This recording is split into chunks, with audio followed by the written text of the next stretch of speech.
ঘন্ট ঘোষণা হয়ে গেল, কি বলবেন এই বিষয়টা নিয়ে? না, আমরা জানতামই, আমাদের সংবাদ মাধ্যমে আমরা পাচ্ছিলাম দু একের মধ্যে হবে। আমরা ভেবেছিলাম আগামীকাল হওয়ার কথা ছিল, সেক্ষেত্রে আজকেই ঘোষণা হয়ে গেল। এটা একটা ভালো লক্ষণ। অনেকের ধারণা ছিল, অনেক মানুষের একটা ধারণা ছিল রাষ্ট্রপতি শাসন হতে পারে, অমূলক একটা ধারণা ছিল। যদিও আমরা এই ব্যাপারে জানতাম এটা কখনোই সম্ভব না। যাই হোক, আমরা এই নির্বাচনকে স্বাগত জানাচ্ছি। এবার 2 দফায় হচ্ছে, 23 তারিখ এবং 29 তারিখ। আমাদের 23 তারিখে প্রথম দফায় আমাদের ভোট হচ্ছে। আমরা আশা করছি খুব শান্তিপূর্ণ এবং গণতান্ত্রিক প্রক্রিয়াকে বজায় রেখে শান্তিপূর্ণ ভোটদান হবে বলে আমরা আশা রাখছি। এখনো নির্বাচন ঘোষণা হলো, আপনাদের এখনো প্রার্থী এখনো ঘোষণা হয়নি, এই বিষয়টা কি ভাবছেন এবং কে প্রার্থী হতে পারে বা কবে থেকে আপনারা রাজনৈতিক ময়দানে নামবেন? আমাদের একটাই বক্তব্য, আমাদের যেই প্রার্থী হোক না কেন, আমাদের মমতা ব্যানার্জিকেই আমরা সামনে রেখে আমাদের নির্বাচন লড়াই করি। এবারের বিধানসভা নির্বাচন আমরা যাতে মমতা ব্যানার্জিকে 4র্থবারের জন্য আমরা নির্বাচিত করতে পারি, তার জন্য আমরা জান দিয়ে লড়াই করব। আশা করি আমাদের শীতলকুচি বিধানসভায় আমরা 25-30 হাজার ভোটে জয়লাভ করব। কবে থেকে রাজনৈতিক ময়দানে নামতেছেন?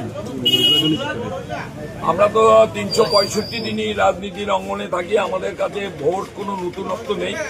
আমরা সাধারণ মানুষের সবসময় কাছে থাকি। আমরা এসআইআর নিয়ে প্রায় 3 মাস ধরে আমরা ময়দানে ছিলাম এবং প্রত্যেকটা বৈধ ভোটার যাতে সুন্দরভাবে ভোট দিতে পারে বা নাম ওঠে, তার জন্য আমরা প্রতিনিয়ত আমরা সচেষ্ট ছিলাম। বিগত 3 মাস আমরা যেদিন থেকে 4 November enumeration form fill up করা শুরু হয়েছে, তখন থেকে আমরা হিয়ারিং পর্যন্ত আমরা ক্যাম্প করে আমরা সাধারণ মানুষকে আমরা সহযোগিতা করেছি। আর সেক্ষেত্রে আমরা দেখেছি অনেক রাজনৈতিক দল ভোটের ময়দানে ভোটের সময় লাফালাফি করে, কিন্তু তাদেরকে আমরা কখনো দেখিনি এই এসআইআর এর সময় তাদেরকে আমরা কোনো সময় তাদের মানুষকে সহায়তা করার জন্য তাদেরকে দেখিনি। কবে থেকে আন্ডার অ্যাডজুডিকেশনে এখনো পর্যন্ত এসআইআর এর লজিক্যাল ডিসক্রিপেন্সির অধীনে ঝুলে আছে, কি বলবেন এটা নিয়ে? না, এটা একটা বিজেপির চক্রান্ত। তারা ভেবেছিল বিহার মডেলকে অনুকরণ করে, যেটা বিহারে তারা করেছেন, প্রায় 65 লক্ষ মানুষের বৈধ ভোটারের নাম বাদ দিয়ে তারা নির্বাচন করেছিলেন। সেক্ষেত্রে আমাদের বাংলার বাঘিনী আছেন, তিনি এটা জানতেন। বিজেপির যে চক্রান্ত, নির্বাচন কমিশনকে সামনে রেখে তারা যে একটা চক্রান্ত করবেন, আমাদের মাননীয় মুখ্যমন্ত্রী সেটা বুঝতে পেরেছিলেন এবং তিনি বৈধ ভোটারদের ভোট অধিকার রক্ষার্থে তিনি সুপ্রিম কোর্টে গেছেন এবং নিজে দাঁড়িয়ে থেকে সুপ্রিম কোর্টে তিনি সওয়াল করেছেন। আমাদের ভারতবর্ষের বিচার ব্যবস্থার উপর আমাদের এখনো যথেষ্ট আস্থা আছে।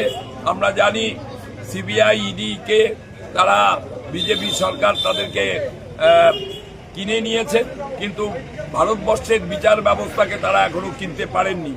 আমাদের বিচার ব্যবস্থার উপর আস্থা আছে। যারা আন্ডার অ্যাডজুডিকেশনে আছেন, প্রায় আমাদের শীতলকুচি বিধানসভায় প্রায় 31,000 মানুষ তাদের ভোটাধিকার আন্ডার অ্যাডজুডিকেশনে আছেন। বিচারকরা নিশ্চয়ই তারা বিচার করছেন এবং আমার মনে হয় তাদের নাম উঠে যাবে এবং তারা 26-এর বিধানসভা নির্বাচনে ভোট দেবেন। কবে আপনাদের প্রার্থীদেরকে ঘোষণা হচ্ছে? এখনো যাই, আমাদের কাছে এরকম কোনো তথ্য নেই। হয়তো 1-2 দিনের মধ্যে আমাদের প্রার্থী ঘোষণা হয়ে যাবে।